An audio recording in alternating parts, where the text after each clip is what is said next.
We'll Today go on into the Legends podcast, I have McLean soccer stars, hat-trick Joe Margita back with us again. He's with me with Lucho Fuentes talking about Herndon McLean rivalry. And for the first time, Will Saxon. Will has just had a tremendous year in the back for McLean High School. Guys, good to see you. Thanks for doing this. Thanks for having us. Thank you for having us.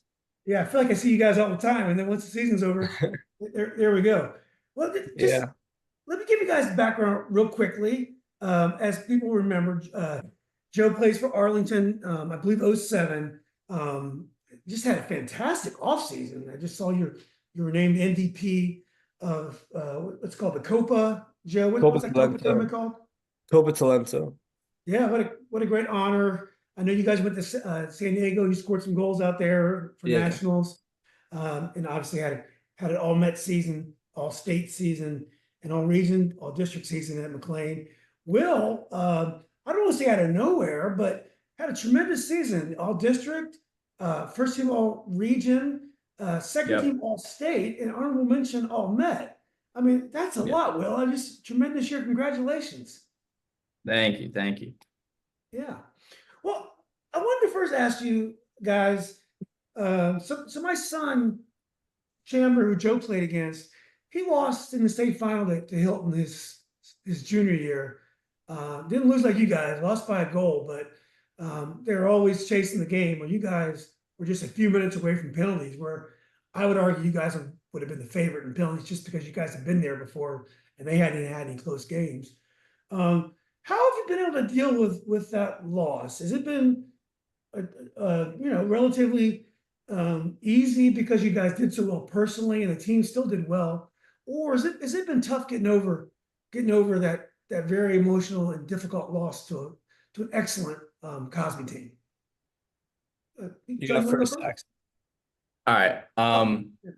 I think it was definitely easier to handle the loss just because of how far we really did go when people weren't really expecting out of us. I mean, us as a collective, we kind of knew we had the keys to make it that far. But I mean, obviously losing that one hurts. Like seeing your seniors go home, never playing again. And obviously just the stakes were so high. So obviously it's going to cut real deep. But the fact that we got there with our brothers we've been playing with for years, it's like, it made it a lot easier. It was an easier pill to swallow than if it was just like we never really played with each other and that was our first time. Yeah. How about you, Joe? Yeah, I think for me, coping with it was a lot of, like Will said, losing the seniors was really sad. But for me, coping with the loss was a lot of like kind of go, like just keep playing because that's what I love most. I mean, the next day I actually drove down to Charlotte with my mom to play in a ECNL game versus Richmond down there. And it was a long drive, and I remember crying on the way home just thinking about the loss. But honestly, like those moments kind of make you who you are. And ever since then, just been playing more and more, and it slowly wears off, But yeah, we'll get to more of that Cosby game. But if you guys, this is one of those off seasons where there's been incredible soccer on TV all the time. Some off seasons are slow, and it's just MLS. But this we've had Euro, we've had the Copa America, and then now we have the Olympics, girls, women and men's. We have two local players playing for the Olympic team. Griffin Yao, I went to high school with his parents. I was a classmate with his mom. She's an amazing athlete and soccer player as well. And I played basketball with his father. And then Kevin Paradis is from Chantilly, South Riding, who's just had an unbelievable run in the Bundesliga and scored 2 goals yesterday. Does that mean anything to you guys being aspiring soccer players when you have local players doing some well internationally? Yeah, I think so. Sorry, Joe. It No, shows no. people from like your area and like your background kind of. It shows that they can make it and that it's a possibility. It's not just, oh, you have to live in California or Florida. You can do it wherever you are. You can make it work. Yeah. Yeah, I completely agree. I mean, I think the DMV is a very, very prideful area, and I think always to see like some of our own, I'll say, like people from our area making it is definitely inspirational to us. Yeah. I'm sure it goes without saying, and plus you guys haven't really had much of an off season. But does it just make you want to get back on the field when you see guys like that do it? Does it make you want to go out and train and make you think about the possibilities more, or Yeah. is it a little bit different Yeah. just because those Yeah. guys are really special? Yeah, there's always those what ifs that keep you going. That's what really keeps you grinding and everything. The what if it could be me. For me, at least, that pushes me to be better than I was yesterday. 100%. Yeah. And I think before every season, like before some games, like it showcases, I'm always thinking like, what if this person is watching? What if, I mean, what you've seen what happens, like one good year, it can make you, like, really. Yeah. So guys, when you play on a high school team like McLean, it's so talented, and you're in a district where the games mean so much. You're definitely it's not like club where you're dropped off and there's like 8 people there, even though the competition can be really high level. You guys play on a pedestal. There's a lot of pressure. The game's meaningful. You know your competition. How does it make the other games feel? Like when you play the games in the summertime, even if it's nationals or if it's big local games, and when you think about the upcoming club season, what does it mean when you play high school games that are so emotional and so intense? What does it mean to you when you go and play just a high level club game where the skill level is much higher, but the games may not mean as much on an individual basis? I think, I mean, honestly, I feel like there's a lot of passion for every game I play, and I don't know, it's just like kind of competitive spirit, I feel like. But honestly, those high school games are like you can't really recreate the feeling.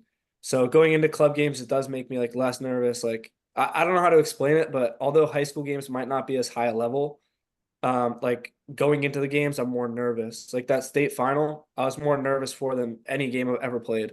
So it makes me really like a lot more calm going into club games, especially versus like higher quality teams. Yeah, I think Joe's right. I think with high school games, you never really know what you're going to get. So you're kind of on edge a little bit because it's so much more of an athletic and physical game than clubs more, play around like an actual soccer game. So you can settle into club a little bit faster than high school. And especially with high school, all these kids, like these are your neighbors, these are your family friends, so it means a lot more just to play against them. And you're also playing for where you go to school. So there's a little bit of pride behind it as well. Is it frustrating when you're playing high school ball? Early in the year, it's cold outside. Everyone's kind of rusty, not really rusty individually necessarily, but the passes aren't connecting. It just takes a while to get your chemistry. It's just amazing. If you watch the soccer in March and you compare it to the soccer in May, there's almost no relation. I mean, when you guys play Cosby, that's about as high a level game as you can get. It's obviously every single player is not going to play Division I, but you have 15 players on each side that can play Division III if they wanted to, at least. When you think about the high school season, does it take a little patience to get through those tough times, the cold days, and the kind of sloppy games when you get like the cheap tackles, all the things high school players go through? Yeah, so I think I've actually talked to Joe about this before. We in our first probably half of the season, we felt like something wasn't clicking within our squad. Like we knew we had the talent and the keys to win, and we were getting jammy kind of 1-0, 2-1 wins, like nail biters that we couldn't close out games. And we felt like we had the keys to success, but we couldn't get it to click. And then as we started rolling into the warmer season, like you said, the playoffs, all that's when it started to really like kind of come together and stick to something. So And that's when it got fun, right? yeah, The March games probably aren't as fun as the May games. no. Yeah, I completely agree. And I think honestly though, that's like the kind of the fun of high school. Like maybe with Lewis being the exception, I know a lot of teams bring MLS players at the end of the season. And I feel like honestly, a lot of the times maybe they'll get wins or that player that they bring in will do good. But as a team, they don't like it's just not the same as like someone who's been playing the whole season with the team. Like the chemistry really does make an impact. And again, like Lewis is honestly probably the only exception to that because I know they brought in some SYC kids later in the season. But yeah, I think the fun of it is being with the team the whole season and fighting through some of those challenges. Well, either Alexandria City brought in some new players late in the season, or they're the most improved players in the history of soccer. Yeah. I mean, I saw Alexandria City play Robinson. I could not believe how talented they were. I'm like, this is the team that lost 5-3 to Marshall. not no aspersions to Marshall, but that Alexandria City, um, team is very good. So, obviously it takes some patience to play high school, and you guys know enough now. You know what's coming. I do too. Like I go to all the games in March and April, even though some of them are really rough. But I know it's going to be great end of the year, so I know it's coming. How do the high school play? How does it make you a better player? So, in what way? I think Joe mentioned earlier, dealing with pressure, but there's the fact that maybe you have to take more direct kicks in high school than you may take. You might have another guy that does that in club. But how are some of the ways playing high school make you a better all-around player, a club player, and even a college player? I think I think definitely what I said earlier with the pressure and almost like sometimes I feel like I need to score, or sometimes I'm kind of like in my own head about it because I feel like I'm representing my school. I need to do as best as I like possibly can. And dealing with those emotions are really important, especially like sometimes I know a lot of forwards get the same feeling like they have to prove themselves or they have to score to have a good game. So to feel that in high school and kind of get over that and like I know I had a lot of talks with Calf because at the beginning of the season I really was in my own head and it just wasn't I wasn't playing well and it really impacted my head and he really like he kind of got me back on track. So getting over those obstacles like now I kind of know that like I realize that and I won't make the same mistake again. Like just a lot of the mental side I feel like and dealing with like a lot of opposing fans and chirps like being able to just block that out completely is a thing you can only learn from high school at this point because I'm sure it'll be the same in college, and that's an important thing. If you're getting chirped at and you can't block it out, it's not good. So, yeah.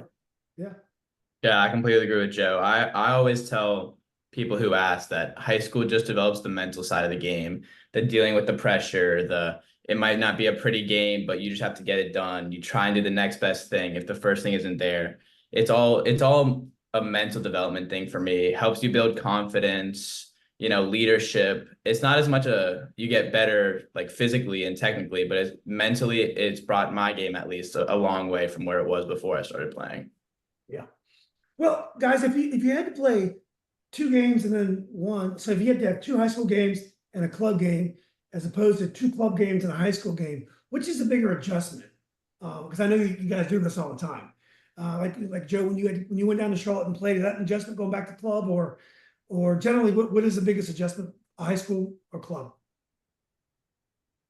I think the jump from two club games to a high school game. So I feel like you're gonna if you're trying to play the way you play in club with high school, Joe and I are lucky to go to a high school that's we're a very good team, I'd say. We play like a club team almost, we move the ball well. But if you go to one of these schools that can't move the ball as well and you're trying to like move it through the middle and then move it out wide and you just don't have the players for that, then I feel like that's very hard to adjust to instead of when you're going from high school to club, you already have those basics that you've been playing with forever. So it's just second nature to you almost.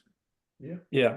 Yeah, I completely agree. I think a lot of it depends on your high school coach, and the players you have surrounding you. Because like Will said, if you're coming from a club like atmosphere, you're trying to move the ball, you're trying to play the right way. If you walk into a high school with a coach that wants to play it direct every time, like it gets really frustrating. And we're like Will said, we're lucky enough not to have that. But even then, I still think going from club to high school is just the bigger change, in my opinion. Yeah. Well, what about the chemistry you guys have with the McLean kids? Yorktown kids, we like to laugh at McLean kids, and it's funny. Everyone sees McLean as their rival. It's like Herndon, Yorktown, obviously Langley. We all think Langley is our rival. But what about internally? How would you describe the chemistry that you have with your own McLean teammates? I think it's definitely like it's like a brotherhood. And I mean, a lot of people say that, and it might not be entirely true, but with us, I feel like it's entirely true. We're always together, like in school. Some people will skip class, walk around the halls with each other, and a lot of it's built on like joking around. Like you can at practice, you can call someone like, except maybe Dante, you can call someone bad, and like they'll get it, they'll understand. And like you can really get on each other and criticize each other like helpfully, and we all understand. We all like joke about it. So I think it's deeper than like it's deeper than just compliments and being friends. Like a lot of it really pushes us and each other as well, like as a team. I completely agree with Joe. We're a very tight-knit group. As opposed to the 2023 season, we weren't as connected, but this year especially, the grades basically, like if you were a senior and a sophomore, it didn't matter. Everyone was in the same group. Everyone flowed with each other perfectly. And these kids that happen to be on the team, most of them have been friends since in elementary school. Like the juniors that are on the team, a lot of them went to the same elementary school, same friend group for 13 some years now. Like these kids are literally like raised together, and so they came up from the same place. So the chemistry there is really something special. Well, you guys also have very close friends at some of the teams that you play. Yeah. I mean, Joe and I have talked about this. He like the Wakefield kids. I know Joe plays club with them, and Yeah. Some of if, Marshall kids. yeah, Will, if you play out in Yorktown Great kids. Falls, Reston, I'm sure you know some of the Herndon, South Lakes kids and some of the other teams you play. Is it fun playing against guys that you know so well? Like I love the Wakefield team this year. They didn't play great every game because they're small and they're probably not the fastest team all around. But when they're playing well, they are unbelievable. That's how their skill level and their ability to play together is unbelievable. But anyway, when you guys know people so well in other teams, does that make it fun or does that make it hard to really get mad and want to kill someone when they're your friend? Go ahead, Sax. You got this one. All right. I know for me, especially like you said, I know a bunch of the Slakes kids. My sophomore year, I remember I told Joe all the time, we played Slakes in March. So it was one of those scrappier games. On your birthday. I knew, yep, on my birthday. And those were like the kids I've played with, like they're basically their whole starting 11. I knew all of them. I played with those kids for years. And I remember going into that game, that was the most nervous I've been for any game because I was so excited. But I was also at the same time, like, if you lose to your friends and your teammates, you'll never get to live it down, especially when everyone talks at practice. Oh, we're coming for it all this year. We're going to states, whatever. It's all the back and forth. It just builds for such a competitive environment. And then also playing like other close friends, like our friend Joe and I's friend Henoch at Marshall. It's always fun to play against him, especially for Joe because he gets to 1v1 him because Henoch plays center back. But good friends at Langley as well. So it's always more fun just because you know them on a personal level. So you get to talk the talk after the game when you win. Yeah. Yeah. I'll definitely say it's fun when you win. That's what I always say. But yeah, a lot of the time there's outside factors, like a lot of the stuff, like all our teammates and friends are all really high level. So it is very fun to play against them. But I know it does get frustrating sometimes when they have like I know Marshall's coach is not very big on moving the ball, and that kind of makes Henoch mad. From Marshall, like he's big on moving the ball because with Arlington, that's what we do. But I don't know. It's just a different feeling. Like you don't get that in club again. Like maybe you know some of the guys from playing them a few times in club, but high school is just a different feeling. And when you win, it really is nice. Yeah. Well, you guys, there's some cliques with coaches in the Liberty, and there's the Casakio brothers at Wakefield and Washington Liberty. They're as thick as thieves. Coach Bo and Coach Carlos from Yorktown, Coach Bo from Langley, they're business partners. They're very close friends. And then, of course, Coach Jordan from Herndon and Coach Leland, they coach together at Nova. So you got these cliques, but there's tension, lots of tension amongst these coaches. Do you guys feel that tension? Is this something you guys feel? I definitely did when I was sitting on the sideline taking pictures. Joe, Yeah. you go first. Yeah, 100%. Yeah. I remember after the Yorktown district semifinal, that whole little scrap.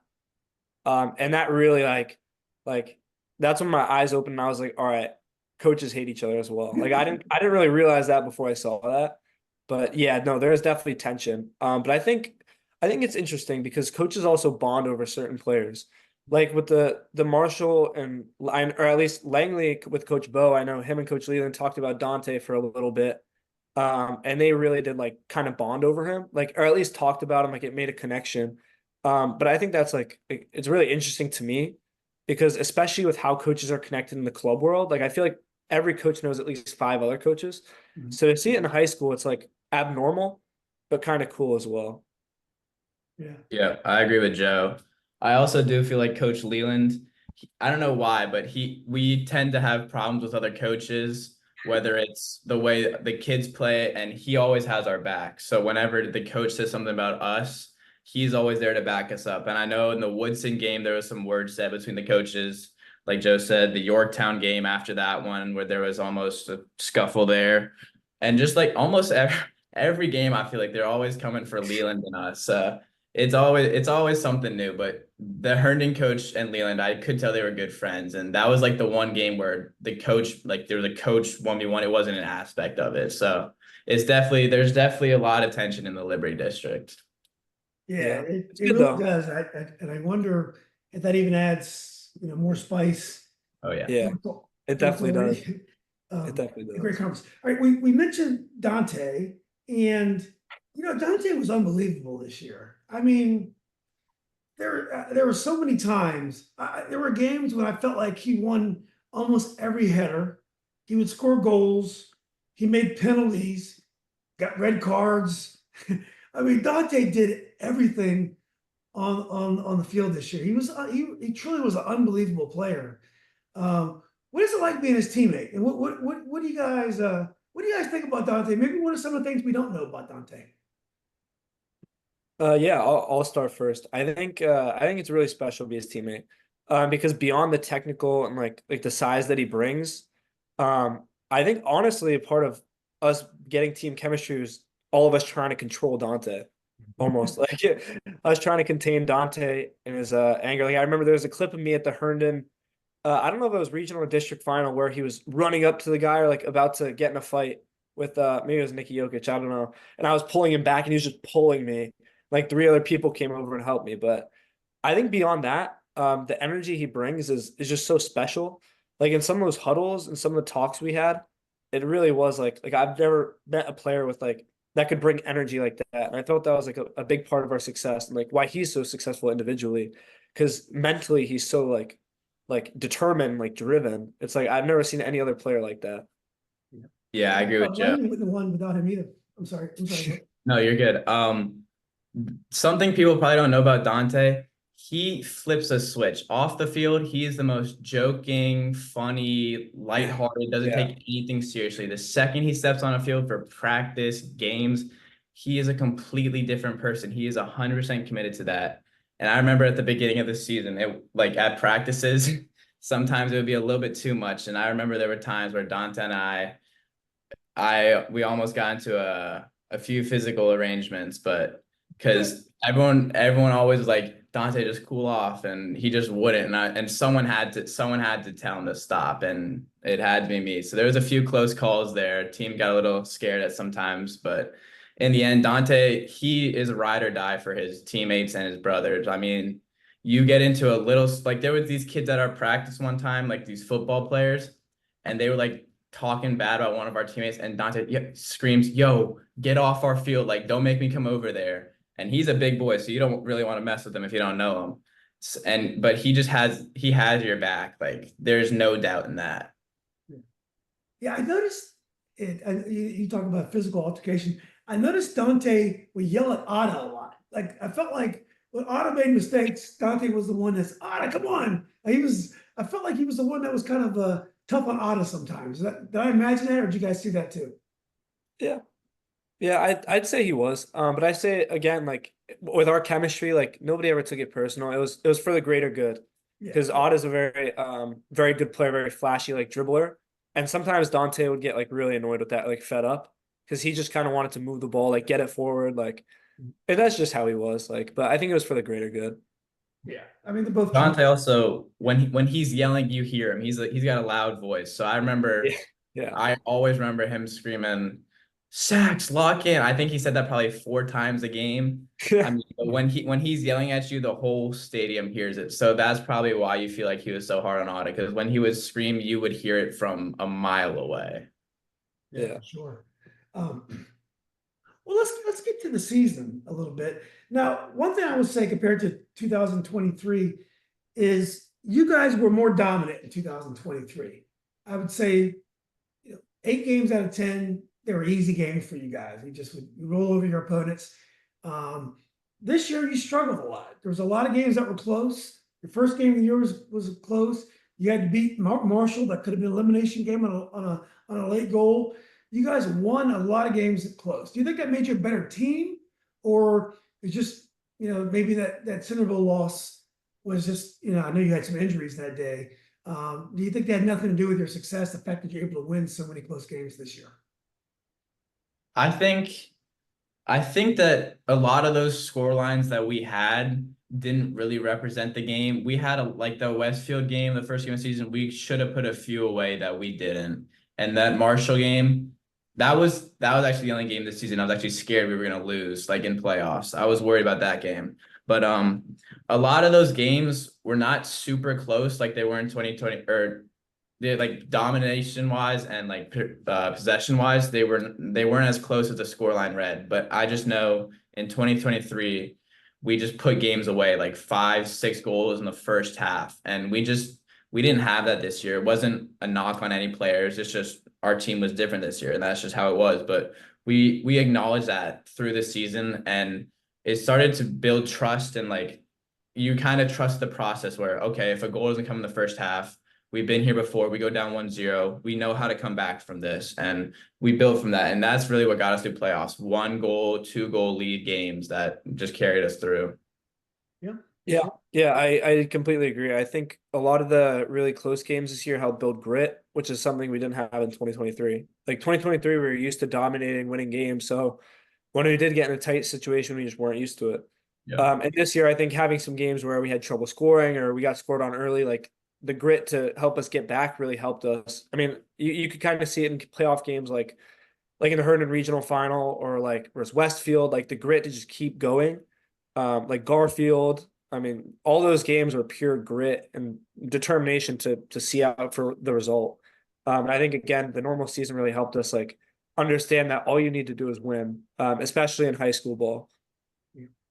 Well, do you think a little bit of that is this year? You guys probably didn't have a pure striker. Joe, I see you more as a 10 or a wing.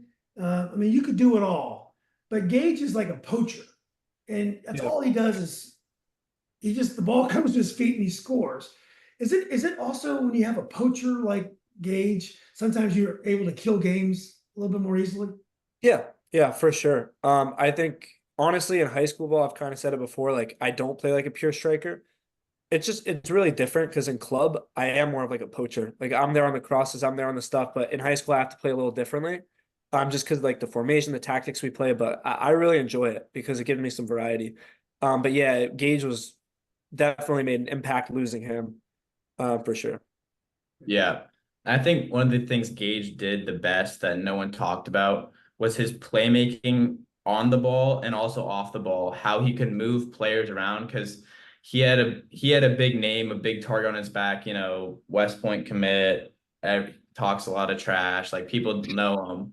So he would always be pulling 2, 3 players at a minimum. So that just opened up gaps for people like Joe, Otta, Calf, Nathan June, all these guys last year. There was so much room to work with because Gage pulled so many players out of position. And this year, Joe, he did have the name as well, but people didn't hate Joe as much as they hated him or Gage. So they're a little bit softer on Joe. So Joe's too likable. yeah, Sure.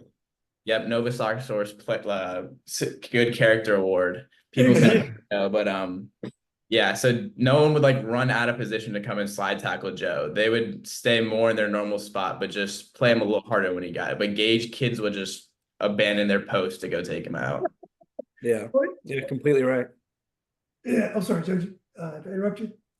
No, I'm good. I was gonna say, can you imagine if you're on defense and Will, you're a defender? Can you imagine Yep. trying to stop Gage, Joe? Then you got Otta out there. Then you got Captain around. I mean, it's just so handful, it just goes to show you that you don't have to be a high scoring, high flying team to win championships. Yeah. The fact you guys found a way to scrap and get goals. I mean, Joe just kept scoring and kept scoring, but also your ability to cross, to put crosses in the box, and also Otta's ability to put crosses in the box. You guys you found so many different ways to score this year, even though they just didn't come in waves. So it doesn't mean obviously you weren't as good a team. So Will, you going into the season, everyone knew Joe was going to have a big year. because he had a big year last year. But what about you? You had a fantastic year in retrospect, but did you have any idea beginning of the year you'd be all Met, all district, all region, all state type of player? Um, Truthfully, I want to say that I did have a feeling that it was going to be a big season for me. I knew I was going to be captain going into it. I knew that was going to help with, kind of that voting politics and stuff. But I remember my sophomore year, the 2023 season, I felt like I played well and I got honorable mention all district, which some of the guys can agree. Leland definitely agrees. I feel like that was a little bit underappreciated or something, or I guess I feel like I deserved a little more.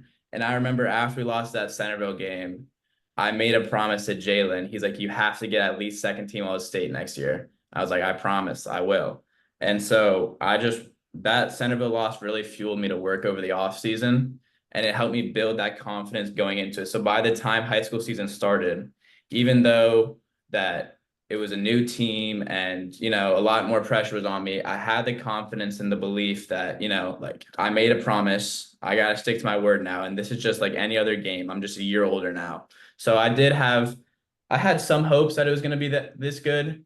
I honestly didn't think second team all state was going to happen. I didn't think state championship was going to happen, but I mean, I had my boys every step of the way that were lifting me up when I made mistakes, made me look better than I was at times even. So I want to say yes, I did expect it, but honestly, no. How about you, Joe? So you had a fantastic year last year.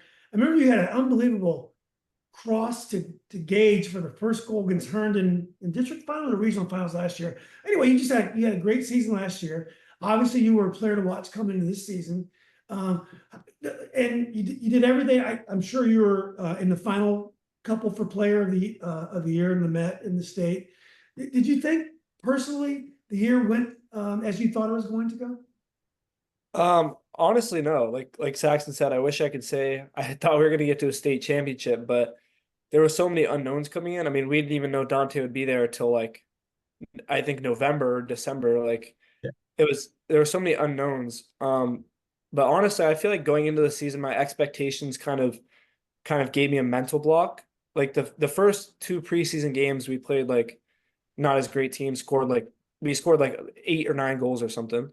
And so that really gave me like a expectation that I shouldn't have had, because then I felt like every game I should be scoring 2, 3 goals. And that's what I was talking about earlier with that mental block. So that Westfield game, Centerville game, like when I was only scoring a goal or not scoring at all, it really like it didn't block me, but it kind of ruined my mindset for the first little part of it. And that's what I was saying with Kath. I remember after maybe it was the South Lakes game, one of the games, he came up to me and he was saying like Joe, it's high school soccer. Like, don't worry about expectations, just have fun. And that really like it kind of changed my mindset. And so I wasn't really thinking about how I would do individually from that point on. I was really focusing on team success, and that kind of honestly like made me play better in my opinion. And I think again, like I did not expect us to get that far, but we all began thinking that way, and it did really carry us far, which is nice. Yeah. Well, Joe, we messaged after the Westfield game, and you guys tied that day. And I mean, I think everyone was surprised. I mean, when I interviewed Coach Leland, he said he wasn't surprised. But I think generally we thought McLean was just going to roll over everybody. And as you guys know, Westfield's got some good players. There's no doubt about that. Michael Deslin is a class player, but they've got that freshman that's unbelievable. O'Connor, I think his name is. They have a lot of quality players. So that game was a tie, and I remember we messaged. In retrospect, that probably wasn't that bad a result after all, because I mean, even late in the season, that penalty win, that game could have gone either way. Yeah. Yeah. No, you're completely right. I think again, these expectations that we had after winning the 2 preseason games by 8 or 9 goals, like that really was in my head. And I remember after the game, Kath and Dante were both saying like the Westfield game, they were like, this is a great result. Like we played well, like we did what we needed to. And I think that was honestly the right mindset to have, because Westfield was a good team, but I don't know, it kind of sparked something in me at least, where I was like, I was not happy with the way that we played and with the result. So it made me want to keep working harder at least, but I really was surprised when we tied. I thought we were going to beat Westfield. Yeah.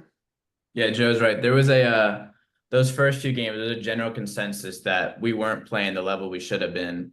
And I think we should have won that Westfield game personally. We had so many chances to score. I'm not going to point fingers or anything, but we had a few solid chances that should have went in. So when kids are like, "Oh, like this is good, whatever," I was like, we could have put that game away with 4 goals if we really like were connected and dialed in. But I mean, obviously, in retrospect, we tied them in the regionals semis, so obviously, it's not a bad result for them. But I felt like both games we should have won. But it was definitely a wake up call for sure.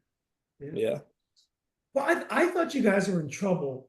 The Herndon loss at home. They were down a man, and I felt like mentally they just owned you when they went down a man. And yes, Luccio's goal was fortunate, kind of bounce off the goalie and back in and all that stuff. But I felt like when they went down a man, their determination just grew and they found a way to win. And after that game, I left that field thinking there's no way McLean could beat Herndon this year. Herndon owns them. What did you guys, and I know you guys had to be disappointed that night. What did you guys think about that Herndon loss at home when you did have a man advantage, but Herndon was still able to win? I think that, well, first of all, like you said, when they started playing better, when they lost a man to the They red did. card, I think we let off the gas. I think we were like, okay, it's 2-2. Like they dropped a man. We can kind of, sit back a little bit, but in reality, we should have known that was never the case with Herndon. They're always going to scrap and fight.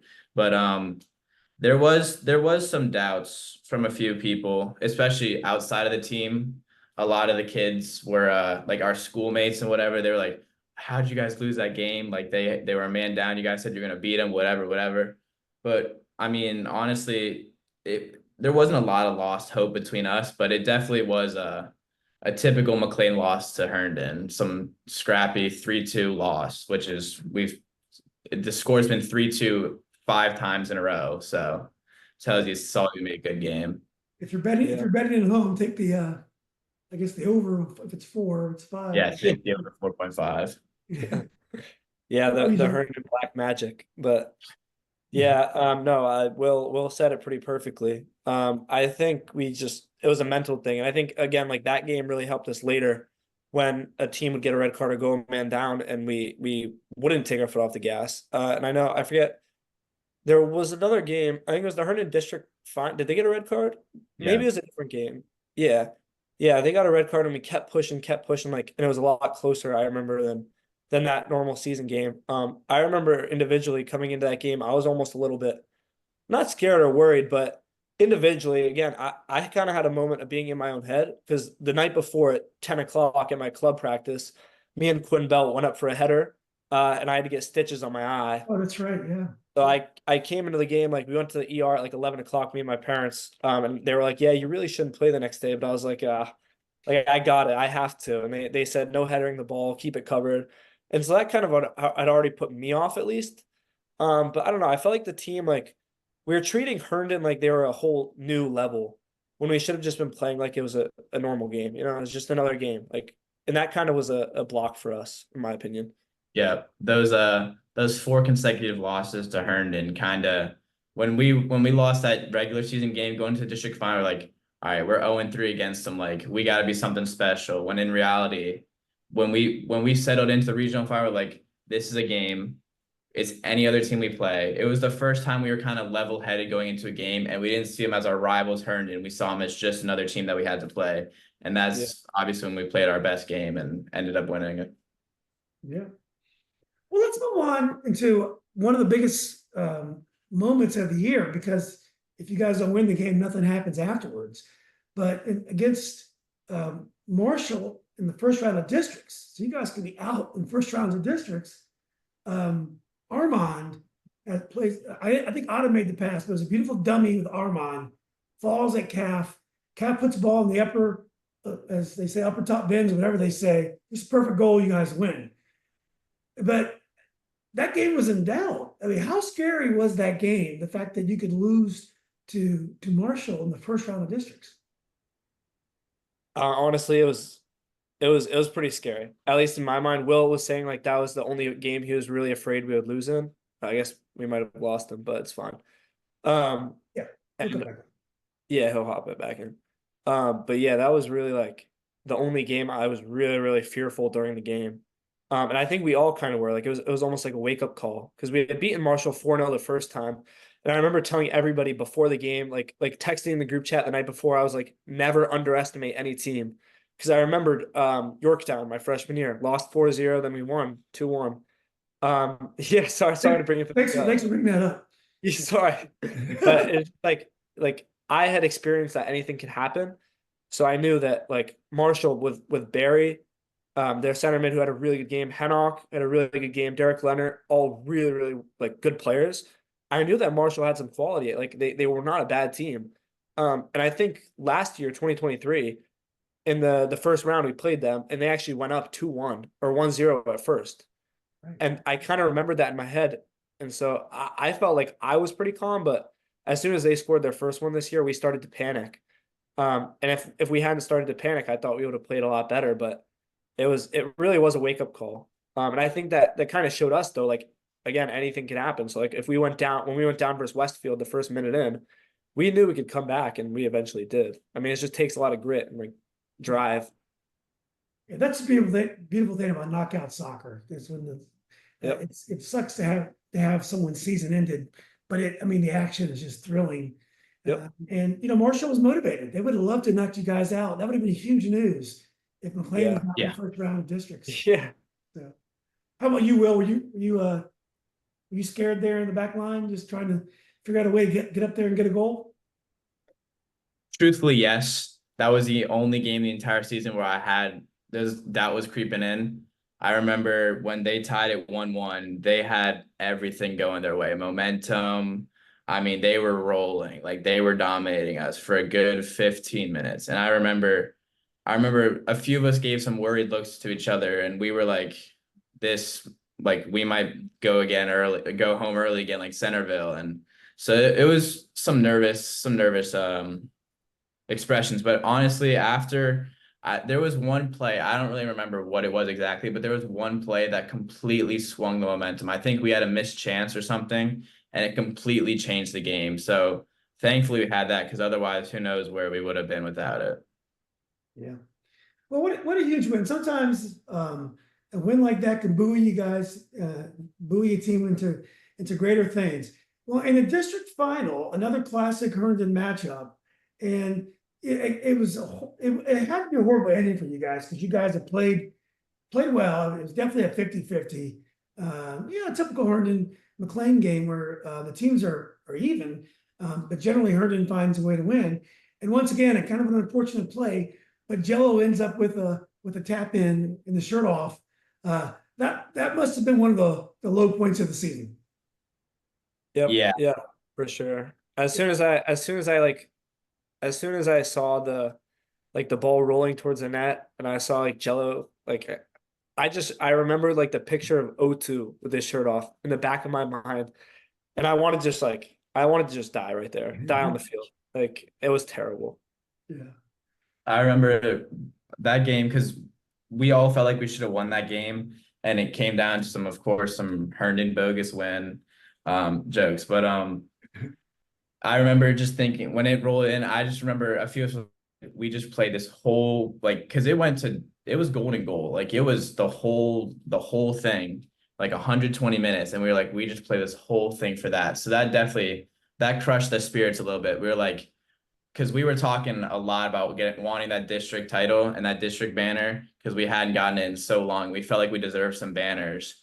And when that goal happened, we were like, oh, that just crushed your soul. And I'm pretty sure Jello actually said that was like the farthest goal he scored like the entire season. Like he said he scored so many tap-ins. He's like, that one from like on the pen spot was the longest shot he took the entire season, which salt in the wound a little bit, but fair play to him. Yeah. It hurt pretty bad after we scored so early as well. We always score early against them. Yeah. Jello's a really cool guy. He's So a very good kid. yeah. So the Centerville game, Centerville knocked you out the year before. And Carlos Calderon is without question one of the best midfielders in the area. Scored a 40-foot goal, another golazo. What about that game? Was that game ever in doubt? Did Centerville give you guys? I didn't see the game. Frankly, I thought you guys were going to win that game pretty easily. So I think I went to there's another big game. I think I went to Lewis game that night. Anyway, how was that game, the Centerville game? That game was definitely a mental battle for sure. Because it was regional quarters again, same exact game where they knocked us out last season. We had just lost to Herndon in the district final. I mean, the stars were aligning for us to, go home again. So it was definitely a mental, like there was a mental hump to get over because we were real nervous, not real nervous, but some of the superstitious kids were like, uh-oh, here we go again. And I just remember Centerville's they're not the most clean team. They like to foul a lot. And so I remember half the battle for that game was just keeping our cool and not, getting red cards and all these things that would suspend us from further playing. But that game was more of a mental battle than a physical one. Yeah. Yeah. Yeah, and I remember Dante had gotten a red card in the first game. Second game of the season we played first time, and I was like these kids were the type of kids to like go after Dante like on purpose. Like they would throw a sub in, like what Lewis did to Lucho. They would throw a sub in, tell him to go after him. Like that's the type of team they were. Wow. And me, honestly, I was kind of like really superstitious about it because I was like, same exact scenario as last year, like lose to Herndon, play Centerville, which is kind of stupid when you think about it. But we ended up, I don't know. I think it made me like a lot of people. I don't know. I feel like the year before we underestimated Centerville, and like after last year's experience, I went into this year like a lot more focused and like ready. Like I knew it was going to be a hard game no matter what. Because when we played them earlier in the season, we'd beat them 2-1, I think, with a last minute goal. We Literally didn't, the last kick of the game. yeah, we didn't dominate them. Like it was close. So I knew it was gonna be a close, hard game. And I think that my biggest thing was trying to tell other people like never to underestimate them because that's what we all ultimately did the first 15 minutes. They played around us, scored a goal, and then we started to get back into it and we played well. But yeah, it came down to the wire. So Yeah. Well, I definitely think the game, probably the biggest game of the year for you guys, given that you lost in the final of the state, was when you won the regional final. You take home a huge piece of hardware. But not only that, you actually exercise a lot of demons by beating Herndon, and the way you did it, and I guess it was in Golden Goal. Yeah. And Luke Hamill just had an unbelievable volley, and just those are the kind of volleys usually it hits a body somewhere and it greens off, and it just found its way through. But what about that game? I was there, and it was back and forth, and I actually in my mind I was like, Herndon's going to find a way to win this. But what about you guys? What did you think in that game? I think I think that game was the best game we played for sure. I remember their first goal was kind of it was just scrappy. I believe it was like a ball played in and it just bounced right at someone's foot on the back post. And I remember their second goal was a penalty, which was kind of controversial. Dante apparently pulled someone's jersey or O2's jersey. I don't know, but I remember after that pen, we were like, all right, like this isn't happening again. Like we got to get it back. And then Luke's half volley was just stupid, honestly. I remember every single practice, whenever there was a stoppage of play or a water break, Luke would always hit those half volleys, those full volleys from outside the 18, the exact spot. I'm like, Luke, why are you doing this? He's like, trust me, one day, like it's gonna mean something. And all right, you're right, kid. My bad. yeah, yeah. I think again, like I said earlier, going into that game, our biggest thing was like it's just another game. We didn't want to obviously we came into it very competitive, but we were like we qualified for states. Like it's a marathon, not a sprint. Like tonight matters a lot, but we just got to prepare like it's another game. So every day at school, like the night before, we were all texting each other. We were like, just another game. Like we're not not nothing to make. It's just a normal day. Like that's how it was. Just another high school game. And I think that really calmed their nerves. And then I remember they scored the first one, and I was like, all right, like that's fine. Like it's happened before, been there before. Then honestly, I scored a pretty crappy goal. Shouldn't have gone in, but goal's a goal. So I was pretty hyped up about that. And then I remember when they scored the second goal with the penalty. As soon as that happened, I knew the game was going to end 3-2. I knew it was going to end 3-2 to somebody. I just did not know who. And then Dante scored that one. And in my head, I was like, I was worried because I was like, all right, 2-2, like we can't have the same thing that's happened the last 4 times. And then I remember Herndon almost scored in like it was Titus and O2 1-on-1. And I don't know if O2 had gotten by him or not in the last minute of like one of the overtime stoppages. And the ref blew the whistle and my heart like dropped. Like I was so happy. Completely And then forgot about that. yeah, that was a big thing. And then we all came in, like Dante gave us a speech, like the norm. And we were so hyped up. Like at that point, I didn't see us losing the game, but earlier when it was 2-2, like I knew it was gonna end 3-2, but I didn't know to who. Just because it was so tight. Yeah. What is the relationship between the Herndon players and the McLean players? Do you guys get along? Is there tension? Is there a lot of trash talk? How would you characterize the relationship? I think honestly, for the most part, between the players, it's not bad. I know a few of the kids on our team. We got a few problems with a few of the kids on the Herndon team. I know Dante has a few just because he went there. But then I also think the biggest thing is I think our players have a bigger issue with the Herndon fans than the Herndon players. A lot of the Herndon players are really good guys, and I like them a lot. But I know the Herndon fans are is the biggest issue when we go into the Hornet Stadium is because they've been here before. They've had 4 games to get their notes on everyone, and they know who everyone is at this point. So the chirps they throw out are personal and they're persistent as well because they're very passionate about their soccer over there. So it means a lot to them. So it's like a football game for them. They're throwing out chirps left and right the entire game, and the student sections are just packed. So as a player, that was harder for me, at least, than the players on Herndon. Yeah, for sure. And I'm actually going to group in the Herndon bench with the fans because their bench was me and you were both on their side, Will, at one Yeah. point. It was the regional final was definitely the worst it had been like out of the recent years or the recent games. Because they were throwing out stuff that I'd never even heard of. Like, not gonna lie. They were throwing Stuff out you stuff can't that I didn't repeat even on know this about, podcast. stuff that I didn't even know about myself, honestly. But I think like with some of the guys, some of the starters, like Lucho, O2, I have very like we're very good friends, congratulate each other on commitments. Like there's always a sense of respect because a lot of these players are like a lot of those players in the field were top players in like the area. And game always respects game. So that's what I would definitely say. But then were always some players like I'm not gonna name names or anything, but there are definitely always tensions. Like I remember I watched your Cosby podcast with the guys, and they were saying like as soon as Herndon lost 3-0, somebody DM'd them talking about our team and our tactics. And I was like, of course, like it's a Yeah. Herndon McLean thing. Like that's how it is. But yeah, it's annoying sometimes, but a lot of the guys are good guys. Yeah, yeah. I'm gonna I'm gonna miss rivalry. Who do you think is going to be the big rival next year? I mean, I've been told Herndon has some good young players. Don't have to count them out. But when you think about it, who's going to be the Herndon McLean matchup next year? Who's going to be McLean's big rival next year? Is it going to be Wakefield? It might be. Yeah. I think it'll be Yorktown.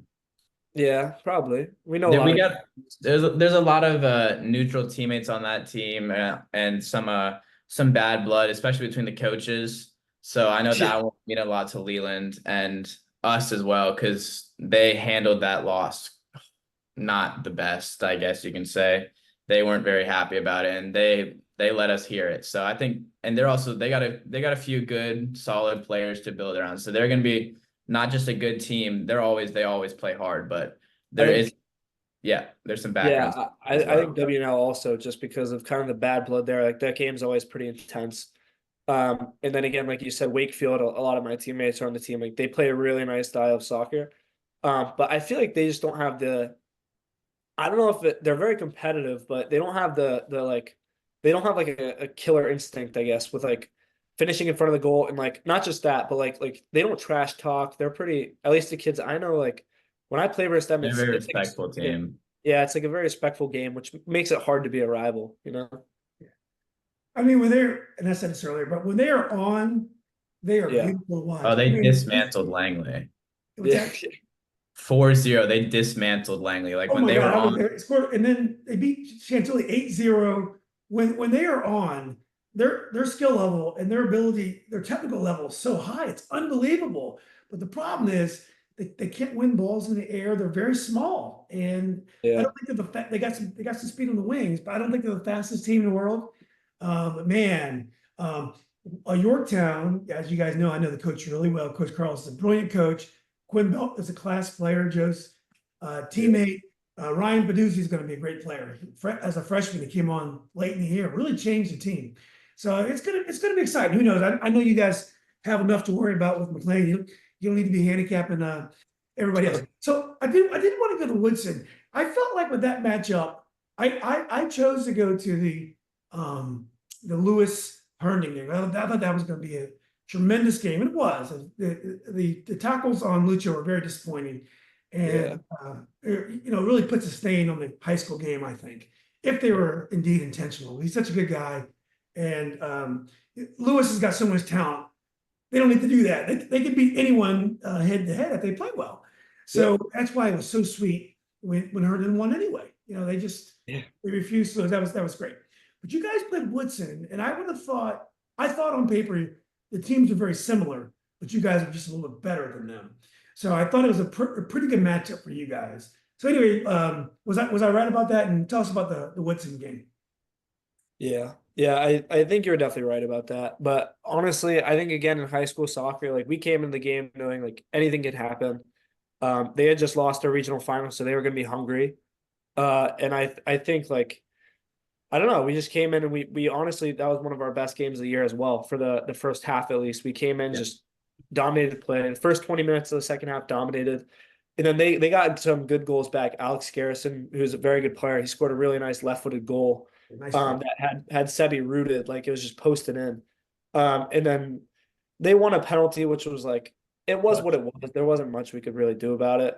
And then at that point it was 3-2 with I think like 7 minutes left. And I was a little nervous then, thinking back to that Yorktown game at Yorktown, when we were up 3-0, then we tied 3-3.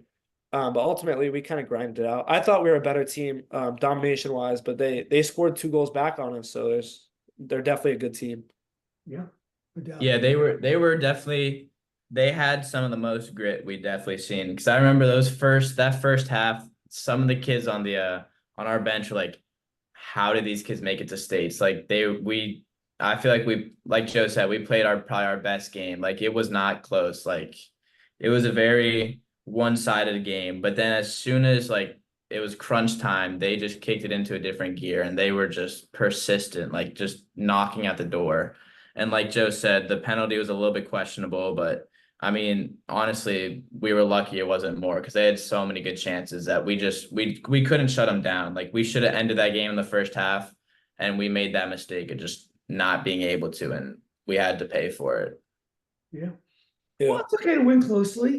Coach Burke is an amazing coach. Alex Garrison, what a talent. Glad he's come back next year. I forgot the midfielder's name again. Jack Garwood. Yeah. Very nice player as well. But you escape, and you get a trip to Richmond, so it had to be exciting. Get to travel this year to go to Richmond, get an overnight stay. That Garfield team was one of the fastest teams, and it's funny because they had a lot of guys with different colored jerseys on, so they're probably JV players. But I felt like they had so many little players they could throw in, kind of like Wakefield, bunch of little technical guys they can throw into the game and give you guys some trouble. I thought that was a really good matchup because the teams are very unique and they were a very dangerous team. Yeah, they were deep. They had a lot of unknown variables coming off the bench, just like kids that you've like never seen, never heard of that could just play. And I remember Dante got lucky he didn't get a red card that game. I mean, he killed. He could have had 2 red cards. He killed a kid like 4 times. Yeah, he killed. I think he was the striker. He went in on him dirty a few times, and we were fortunate that he didn't get a red card there.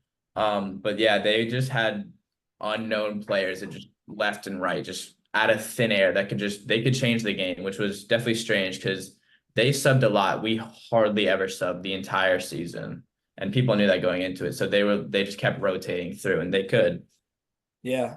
Yeah, I completely agree. And I think I have to give credit to their striker who scored, Jefferson. He's a very good player. And he's very fast as well, dribble, and he made Dante make a lot of tough decisions with if he should foul or let him go through. And He's a very good player. And also it was a weird game for me, being a forward, being Otta. I know we had talked about this because obviously we didn't score, but they were I don't know, they were like playing a lot of mind games. Like one of the kids who had come in, they just stepped him in. I was on a corner and he was stepping on my feet a little bit, like the normal stuff. And then I kind of pushed him away. And then as the ball came in, he elbowed me in my chin. And the ref was lucky enough to see it, but it was right in the mix. Like I went down and I think it was the defensive quarter for us. And he was the ref. I was so happy the ref saw it because it hurt. It hurt really bad. But that like the whole game they were just constantly on me and like just I don't know, grabbing me, like the little things that you don't normally think like make a difference, but they really did. Like it was interesting. I know Otta felt the same way as well. Yeah. Well, I felt in that game, and you guys play a three-man back, but I think a lot of times because they're so fast, it ended up being a five-man back. And I felt Yeah. like I thought Titus had a really strong game that game, and I felt like Graham did too. But I felt like there was so much space in the midfield because of the five-man back. And when you play a team that fast, I think it's hard. It's hard when you have five-man back because I felt like they had the numbers in the midfield to make things very, very complicated for you guys. Yeah. Yeah, And it there was made definitely, sorry, go ahead. my bad. There was definitely a lot of running for me and Michael that game as the wing backs because we were playing winger, midfield, outside back because they like you said, there was so much space and gaps. That was the most I've ran probably in my life in a game. Like it was unbelievable. And I remember throughout the game, I was like, Liam, I got to play center back for a few minutes just to catch my breath so I don't pass out because it was hot out there on that no shade. But yeah, they had a lot of advantages over us that we just didn't fix in the moment, and we were lucky that we got away with that win. Yeah, yeah. And I think like you said, with the midfield being wide open, like a lot of the transition, like if we lost the ball up top, immediately they transitioned and just they kind of ran our midfield, and then our defense played really well that game as well. They stopped a lot of like really, really close chances. Same with Sebi. He did really well. But yeah, the transition really hurt us, honestly. Yeah, that was actually a more exciting game to watch. The Cosby game was great because it meant a lot and the ending was thrilling. But that game kind of settled down. It was kind of a cat and mouse game for after a while. Whereas Yeah. the Garfield game was lunacy. It was back and forth. One thing I think is I thought you guys had a deeper team, and I thought your coach could have subbed more, knowing you had a game if you won the next day. But I thought it would have helped you. Like I thought Armand had played well most of the year. I thought you guys could have gone deeper to give you guys a break. Do you guys think you should have probably subbed more that game? It I sorry, yeah, I'll go ahead. I think Leland did a really good job throughout the season with playing who he thought would do well, but I think honestly, like subbing was a big kind of thing. Like I know me, Cap, and Will talked to him a lot, saying we should get more players on because we did have a really deep team. But a lot of the time, like he did what he thought we needed to do to win. Right. A lot of the time we grinded out those wins, so I can't fault him at all for that. But I think it did definitely impact us later in the season, in those hotter games like state finals, state semis. But hey, I will never question my coach, so Yeah. that's what I say. I don't mean to be critical. I think Coach Leland's great. I was just and he did a great job. But that was when me and Chandler were talking. I was just wondering. I'm like, man, this would be a game when because the Garfield guy kept throwing bodies on the field. yeah, just Yeah. I'm just like, I wonder why McLean doesn't do that a little bit because as Will said, he was gassed. yeah. Yeah. Yeah. It's hard to say, really. I mean, obviously, coach's decision's final. He plays who he thinks gets it done. Subs would have been nice on a personal level. But yeah, I mean, whatever he decides, I fully back whatever he says because in the end, he does what he thinks is best for the team. So if we should have made more subs that game and he says, you know what, that's on me, I should have, then that might have been the right decision. But we did what we did and we got the win. So at the end of the day, it is what it is. Yeah, and knockout, you're always afraid. All it takes is one moment and you lose. So sometimes it's tough to sub when you know one play and you're going home. Exactly. So let's get the Cosby. So Joe, when I was describing Cosby to you, I said Cosby is a fast team that talks a lot of trash. I forgot what else I said. Did I characterize Cosby correctly when I messaged you? Yeah, I'd say so. A lot of the kids, although they didn't talk as much trash as I thought, I felt a lot of the like really really good players, like the Division 1 commits, like the Hayes brothers, they were actually like pretty nice to me. Like they were chill kids. They were asking me about like mid game, they're just making conversation with me. Some of them did talk pretty nasty, however. But yeah, I mean, fast. Nikita Hayes was probably the fastest defender I played all season. And yeah, I mean that I'd say you characterized him pretty well. What a great matchup, you against Nikita. That was amazing matchup. I didn't expect it, man. There was one point where I was like 5 steps ahead, and I didn't even look back. Like I thought I had gotten in front of him, and he just got back and got it for me. Yeah, that was I remember I remember Dennis was on my side pretty much the whole game, and he was like, it was that play I think when Joe had like a considerable amount on Yeah, Nikki, and he goes, "Does he seriously think he's faster than my brother?" I was like, I don't know, man. And then and so all of a sudden, I remember them being fast because me and Dennis there was a few counterattacks and it would like Sebi said he was like it's a track race between you two, and that's really their team was just all gas, like they would on the counters when they were most dangerous. And I remember Joe tried to use bigger steps against Nikita. Otta learned from Joe's like yeah, mistakes. He took smaller touches, and Joe went out to the other side, cooked on that side. But Otta took the smaller touches, which helped him against Nikita because he was more athletic than Otta. But I've it learned was a lot. just yeah, yeah. well, I've only been watching high school soccer for the last 5 or 6 years when my son started playing. And I can honestly say that might be the best team I've ever seen. So I watched them the game before as well. So I watched both games, obviously with 5 Division 1 players, plus a whole bunch of Division 3 players. I mean, they're just an amazing team. But I felt in that game, you guys weathered the storm, which Herndon didn't. They got a couple goals behind, and then it's tough to chase a team that fast and that determined. But you guys weathered the storm. The game kind of settled down. Dante got a header. Otta got a nice goal, beautiful goal, tie it up. I felt like you had neutralized them, and it was anybody's game in the second half. Yeah, Yeah, it was blow for blow. Like we would throw a punch, then they would come right back with one. And I remember like specifically remember there was one play and I just remember Otta like just took the kid for like he did a disgusting move on the kid on one of the Hayes brother, and everyone was like that was the turning point. I feel like so we had just scored, and then I feel like that helped us build momentum because the bench got behind it. The fans we had out there, which was so much less than Cosby's because they were like 20 minutes from the field, but the fans got behind it. We got behind it. I feel like that when that happened, I thought we were gonna win that game. yeah, So I mean, obviously, the game came down to a direct kick, and I was sitting.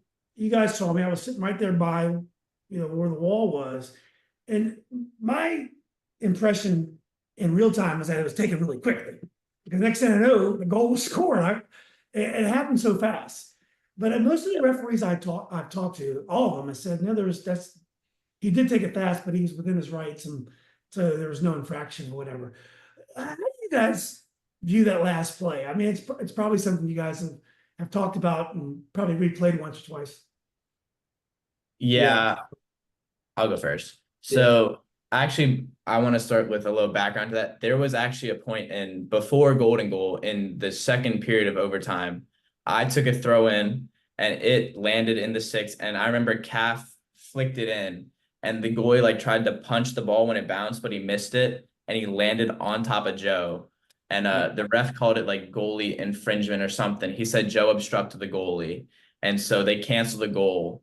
And so Calf and I were running. We had our shirts halfway off, like we thought we won the game, and they called it back, and that was a shock to the system. That hurt. So then that was like at the end of the game, and so when they got that, they had the Hayes brother had a nice run.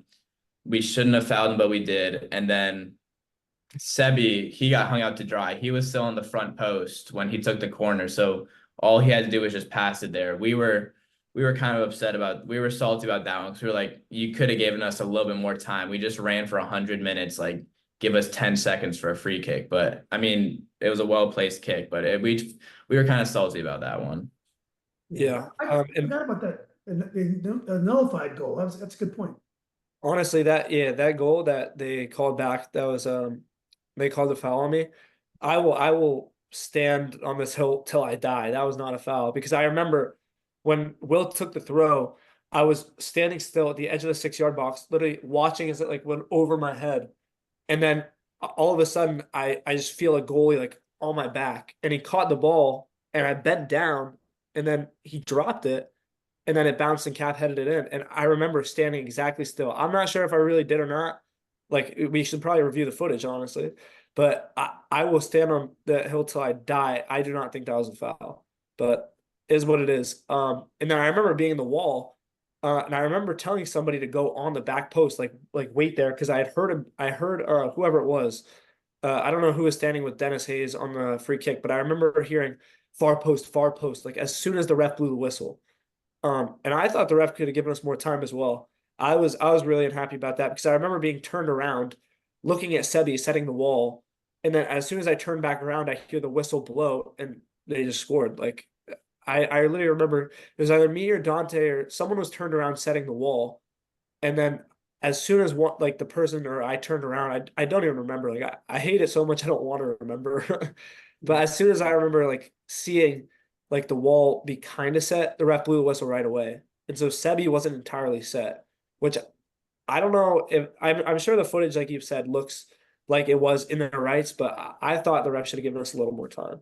But obviously, we're a little biased also. So That was my impression too. It's weird with golden goal because it's like it's just I over. hate it. Like I a hate good goal. Yeah, chance. it was so that was the worst part. There was nothing we could do about it. It went in and we were like it just like dug so deep and like your heart just sunk through your chest. Like I remember seeing it go in, I was like, now what? Like that's it. Yeah. It was brutal. It didn't even hit me until 5 seconds later as well. Like I saw it go Yeah. in the goal. I turned around and then I just like fell. Like I I just remember I was in the wall with Joe. I looked at Joe. We like looked at each other and just no one said anything. We were like, we just what like just dropped to the ground. Yeah. Well, guys, what do you think about this upcoming club season? Are you guys excited about club? I mean, is your, I know, obviously, I'm sure you can't wait to the spring and try to get this thing going and get back into the state final again. But what is your favorite mind, going club? My son, so Chandler, his club team fell apart his senior year because they started this MLS next thing, and they wanted to use the juniors because they had to and do it.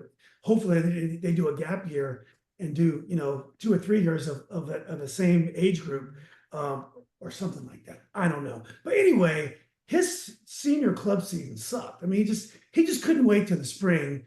They'd been to state the year before. Just couldn't wait to get the high school season on again and get going. And he was just playing in the fall just to stay in shape and to stay sharp. But what about you guys? What's your frame of mind going into the fall? you got it, Joe. I'm always excited to play any type of soccer. So I'm ecstatic, obviously. I mean, my club team, I'm very fortunate to be on a very good club team that has had pretty good runs and like we're only losing one player. So we should be returning like as a really good team. And I think to kind of combat the falling apart in fall, where we have a roster of I think 27 people, which is it's actually almost too much, like when you look at it, because some people won't be playing like every game. But I think it'll help kind of, like I said, combat the people falling off. And some people play high school in fall, so they'll be kind of they won't play till more of the spring. But I think I'm just always really excited. I mean, my club teammates are kids I've been playing with for like the core of the team 4 or 5 years now. I mean, Quinn, Hanoff, like those kids, I ride or die for them. So I'm really excited. You have 27 players, and you're going to have like 13 or 14 in some games. It just seems like for some reason late in the year, Yep. it's tough to keep all together. So 27 is probably not a bad idea, even though it Yeah. sounds a lot right Yeah. now. How about Yeah. you, Will? I know you're going to a new team, SYC. Are you excited about the club season? Yeah, I'm really looking forward to it. A lot of good players over there. They play around a bunch of different schools. I know Henry plays at Yorktown, Ryan plays at Yorktown. Got a few of my boys on the team, Luke and Michael Molina.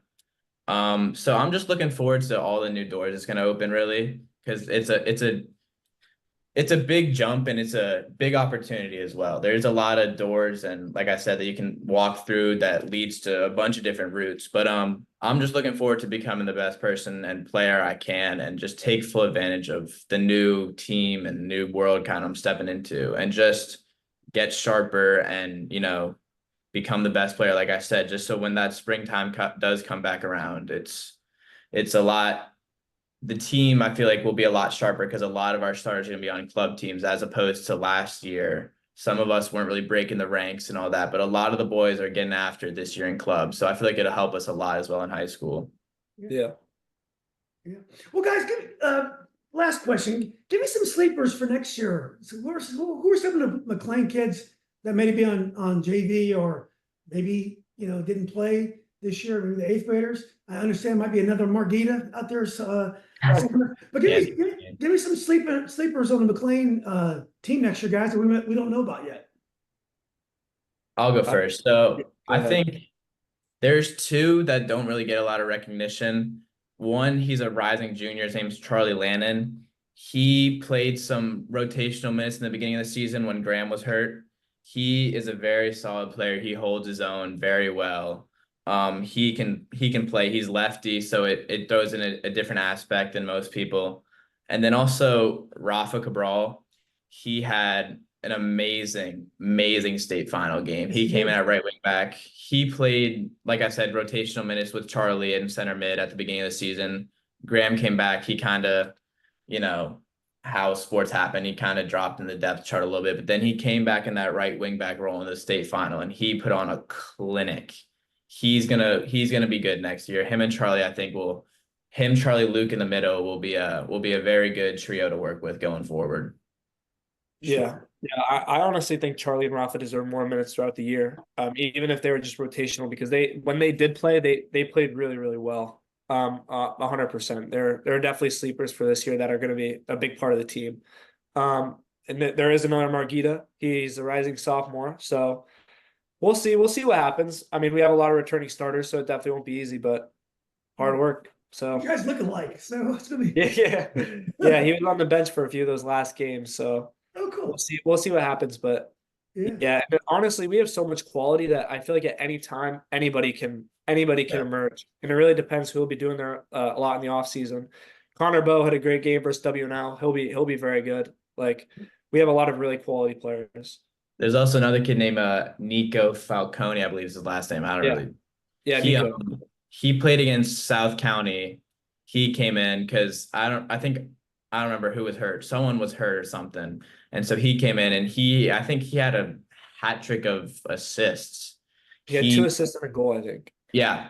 He played a great game. He might come in and play that third attacking role with Joe and Otta next year. He's gonna have I feel like a lot of people are sleeping on him. I should have gate kept him, but I feel like he'll have a good year next year. He's gonna catch a lot of people off guard.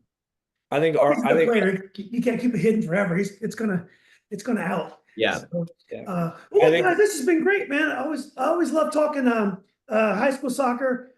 People are gonna start accusing me of having a McLean bias because I seem to have talk more McLean soccer than anyone. I don't think I've had a Yorktown person on the while. I think I had the basketball coach on during the year. But anyway, man, you guys are great dudes. I really enjoyed your run. Felt like I was there. I think I saw at least 10 of your games this year, which is more than any other team. So I appreciate you guys' effort and commitment to the high school game. And I can't wait till next year. I can't wait to March and get it on again. But until then, hope you guys have a great fall season and, especially enjoy your senior year. It's a very special time in a person's life. Yeah. Thank you. Thank you so much for having us. Yeah. Yeah. It was great, guys. Well, let's keep in touch and thanks again for doing it.